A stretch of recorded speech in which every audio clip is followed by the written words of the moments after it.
So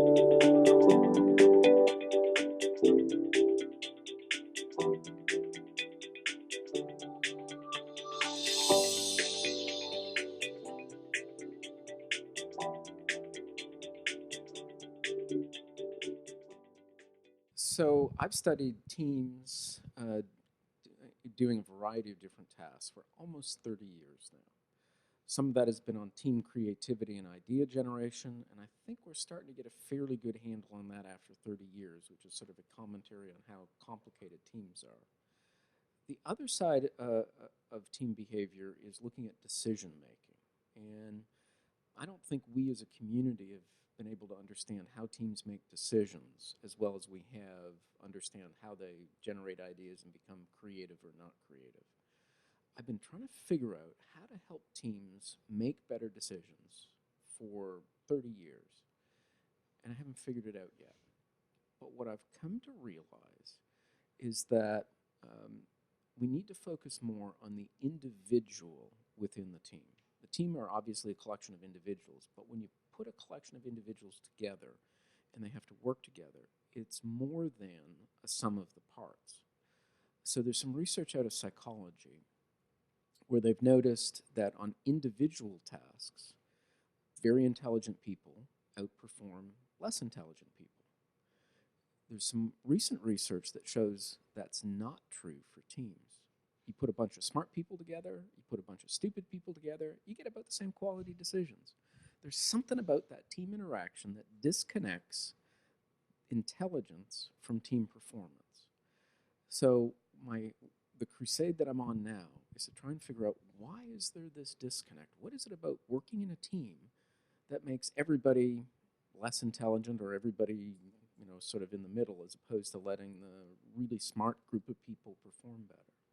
So I've got a bunch of research that's looking at collective intelligence, where we actually measure the individual IQs of the team members.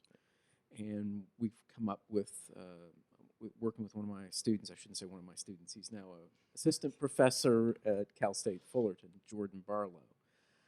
He's developed an intervention that will help enable teams to rise to the level of their intelligence. So it's trying to make teamwork feel a little bit more like individual work, so that the people who are really good at it do better, and the people who are less good, well, they still rise to the level of their ability. They're not pulled down by everybody else. But so that team performance becomes more a function of individual intelligence as opposed to something else. So that's one of the things that I'm on. And of course, the moment you start looking at individual cognition in teams, then we need to understand, what is it that people are thinking when they're working in teams, which of course brings about the neuroscience. Yes. And that's some of the work that we've done together, is with the neuroscience aspect of it and understanding decision-making in teams via neuroscience. So what are the next steps forward in that, in your opinion? Yeah, well, one of the nice things about studying individual cognition is that we can isolate individual behavior, even if it's in a team setting. So neuroscience enters the equation because now we can put EEG headsets on people. We can hook up physiological sensors to measure emotion and get a much better understanding of what that person is actually thinking and what they're feeling as they're participating in that team interaction. And of course, the same technology and the same methods can apply to individual decision making. It's just, for some reason, I've always been fascinated by teams. I don't know why. That's because when you have the team together, it gets much more complicated. Also gets much more fun, too, because, my research, most of the research I do is in teams. It's just, I get more done that way. Exactly. I want to talk more about the collective intelligence thing. So what was the intervention that Jordan has developed? So the intervention that Jordan's developed is to try and make the teamwork feel more like individual work.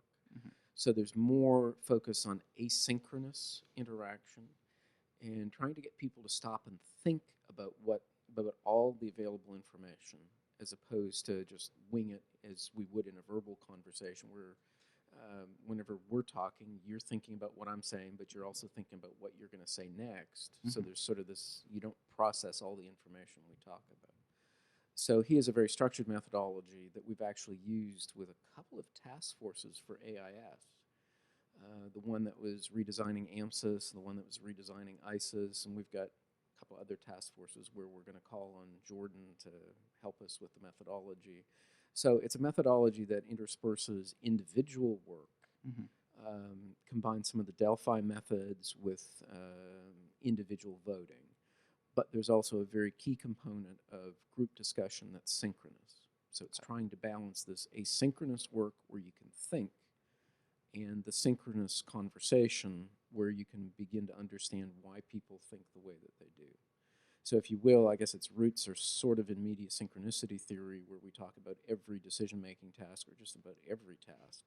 You need this combination of asynchronous work so you have time to think, and the synchronous work so you can have time to converge on the meaning of what's there.